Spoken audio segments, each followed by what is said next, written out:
کچھ لوگ ہیں جن کے بارے میں اللہ کہتا خلطوا عملا صالحا وآخر سیئا، میرے کچھ بندے ایسے ہیں کبھی نیکی بھی کر لیتے ہیں کبھی گناہ بھی کر لیتے ہیں۔ یہ اللہ تعالیٰ قرآن میں خود بتا رہا ہے کہ میرے کچھ بندے ایسے ہیں، کبھی بڑے نمازی بن جاتے ہیں کبھی مسجد کا راستہ ہی بھول جاتے ہیں، اور کچھ بندے ایسے ہیں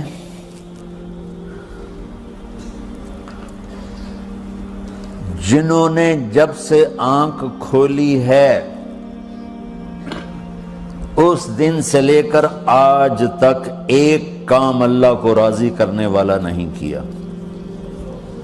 ایسوں سے بھی دنیا بھری پڑی ہے، اور ایک بہت بڑا دنیا کا طبقہ ہے جو اللہ کو جانتا ہی نہیں ہے، جانتا ہے تو غلط طریقے سے جانتا ہے، اور ایک بہت بڑا طبقہ ہے جو اللہ کو مانتا ہی نہیں کہ ہے ہی کوئی نہیں، ایتھیسٹ ہوں میں ایتھیسٹ ہوں۔ تو میرے بھائیوں، میں اللہ کی قسم کھا کے کہہ رہا ہوں کہ کس محبت سے اللہ نے ان لوگوں کو پکارا ہے، کاش میں آپ کو اس کی وضاحت کر سکوں۔ یا عبادی الذین اسرفوا علی انفسہم،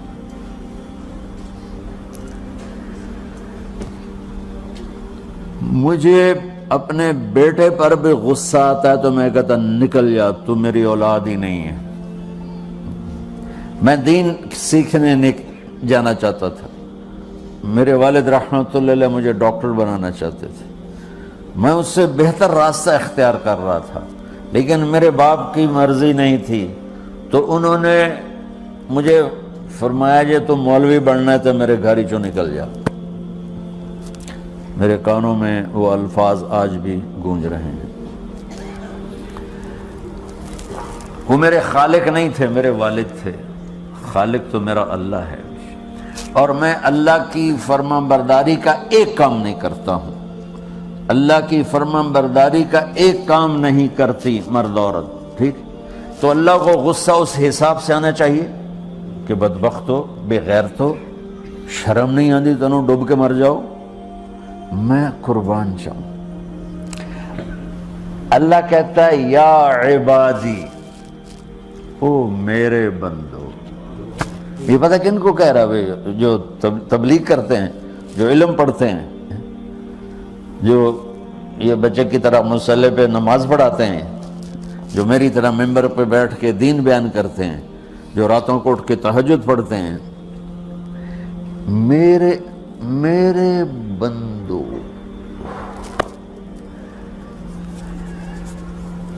آپ نے دیکھا وہ شہد ایک دھار بناتا ہے، ٹپکتا ہوا نیچے آتا ہے نا۔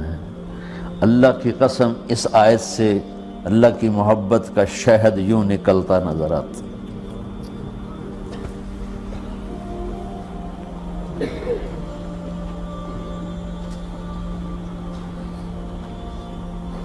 یا عبادی، اللہ کو کہنا تھا اوے نافرمانو، کہنا یہ چاہیے تھا جو آگے لفظ میں بتاؤں گا نا، پھر آپ کو خود بخود میری بات واضح ہو جائے گی۔ اوے نافرمانو، بے غیرتو، میرا اللہ کہہ رہا ہے یا عبادی، میرے بندو، یا عبادی، یہ بھی ایک لہجہ ہے نا، یا عبادی۔ او بھائی گل سنو، یہ ایک لہجہ، بھائی سب حضرات توجہ فرمائیں، کتنا فرق پڑ گیا ہے۔ پہلے لہجے میں بدتمیزی تھی، دوسرے لہجے میں آپ سب کا احترام تھا۔ میرا رب تو بے نیاز ہے، اس سے ہماری کیا ضرورت ہے؟ سارے آسمان سجدے سے بھرے پڑے ہیں، فرشتے مکدے ہی نہیں۔ پھر وہ ہمیں یا ایھا الناس نہیں کہتا، اوے لوگو، یا ایھا الناس، اوے لوگو، یا عبادی، او میرے بندو، میرے۔ یا عبادی سے یوں لگتا ہے جیسے اللہ آگے بڑے رابعہ بصری جیسی عورتیں اور جنید بغدادی جیسے مردوں سے اللہ بات کرنے لگا ہے۔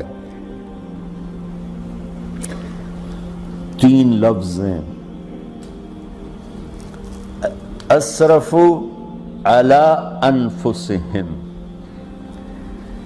وہ بندے جنہوں نے جب سے آنکھ کھولی ہے ایک دفعہ بھی مجھے خوش کرنے کا کام نہیں کیا، آ جاؤ تم بھی میرے ہی ہو۔ سبحان اللہ نے ایسے باہیں پھیلا دی اپنی رحمت کی۔ یا عباد، تقوی والے نہیں کہا،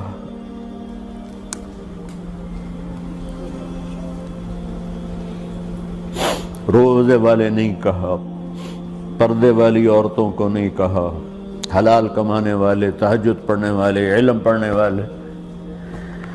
اعلیٰ اعلیٰ اعلیٰ کا مطلب یہاں بہت طاقتور ہے، عربی کے حرفوں کا بھی مطلب ہوتا ہے، اعلیٰ کا یہاں مطلب ہے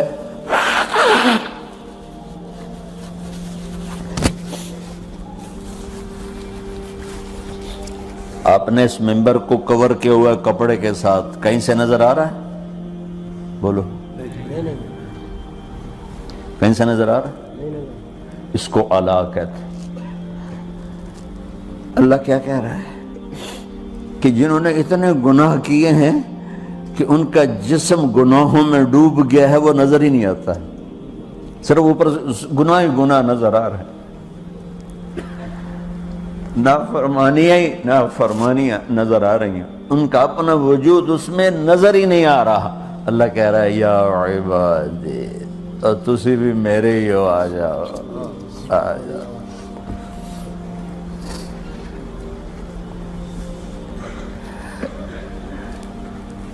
بتاؤ ایسے مہربان رب سے بغاوت کرنا ہے کوئی غیرت کی بات؟ چند روزہ زندگی کے پیچھے، چند ٹکوں کے پیچھے، چند پیسوں کے پیچھے، یا عبادی یا عبادی،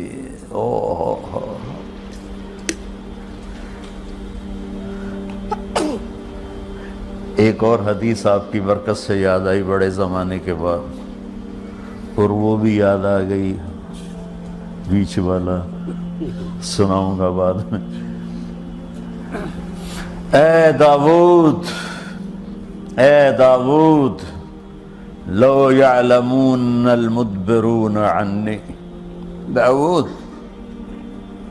علیہ السلام، اگر ان میرے نافرمانوں کو پتہ چل جائے نا میں ان سے کتنا پیار کرتا ہوں، ان کے کلیجے پھٹ جائیں۔ اگر ان نافرمانوں کو پتہ چل جائے کہ میں ان سے کتنا پیار کرتا ہوں، ان کے کلیجے پھٹ جائیں۔ داؤد جب نافرمانوں سے اتنا پیار کرتا ہوں تو فرمان برداروں سے کتنا کرتا ہوں۔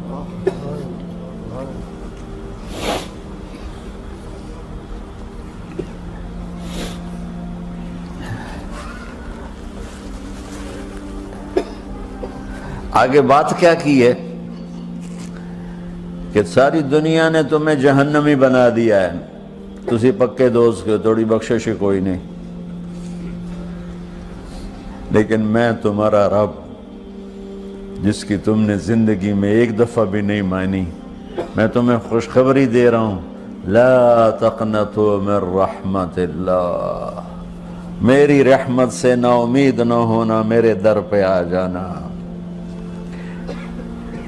ان اللہ یغفر الذنوب جميعا انہ هو الغفور الرحیم، تم میرے در پہ آ جانا، تمہارا آنسو نکلے نہ نکلے، ایک ہائے مجھے کہہ کے کہہ دینا، ہائے اللہ مجھے معاف کر دو، تو کیسے معاف کروں گا تمہیں؟ کہ تمہارے جسم پر مچھر کے پر کے برابر بھی گناہ کا نشان نہیں چھوڑوں گا۔ اور کتنے گناہ لے کر آؤ میرے پاس جو ہم کر ہی نہیں سکتے۔ میرا رب کہتا ہے لو بلغت ذنوبک عنان السماء، کہ یہ ہے گلاسگو کا فرش، یہاں سے گناہوں کو اٹھا اور پوری زمین کو بھر دے، 24,000 کلومیٹر زمین کو بھر دے گناہوں سے، پھر زمین میں جگہ نہیں رہی تو اب گناہ کے اوپر گناہ ڈال، پھر اس جیسے بوری کے اوپر بوری ڈالی جاتی ہے جب ٹرالا بھر جاتا ہے، گناہ کے اوپر گناہ ڈال، پھر گناہ کے اوپر گناہ ڈال، پھر یہ تہ یوں یوں یوں بڑھاتے بڑھاتے میرے آسمان کی چھت کو لگاتے۔ ارے تم کیا سمجھو بھئی آسمان یہ نیلا ہے؟ یہ نیلا تو سورج کا رنگ ہے۔ آسمان کو تک تو کوئی سائنس پہنچ چکی ہے، نہ کوئی علم پہنچ سکتا ہے، نہ کوئی انسان، وہ اتنی اونچائی پر ہے۔ اور میرا رب کہہ رہا ہے کوئی عورت کوئی مرد اتنے گناہ کرے، یہ اعلیٰ کا بتا کہ زمین سے اٹھا کر آسمان کی چھت کو لگائے، ساری دنیا کے مفتی مہریں لگا کے فتویٰ دیں گے جہنمی ہے، بخشش کوئی نہیں، برباد ہو گیا، اس کے ساتھ کھانا پینا بھی بند کر دو، بائیکاٹ کر دو۔ اور اللہ کہتا ہے میرا بندہ صرف ایک باری آکھیں یا اللہ معاف کر، میں سارے ہی معاف کر دوں، 100 باری نہیں، 100 دی تسبیح نہیں۔ ہم سے جو ناراض ہو جاتے ہیں کتنی منتیں کرواتے ہیں راضی ہونے کے لیے، ایک دفعہ معافی مانگنے پر کبھی کسی نے معاف کیا؟ نہ ماں معاف کرتی ہے، نہ باپ، نہ بیوی، نہ خاوند، نہ بھائی، نہ دوست، اور باتیں بھی چھوٹی چھوٹی ہوتی ہیں۔ اور میرا اللہ کہہ رہا ہے کہ یہاں سے لے کر آسمان کی چھت تک تیرے گناہ ہوں اور تو صرف آدھی زبان سے کہہ دے یا اللہ معاف کر دے، کہ میں سارے معاف کر دوں۔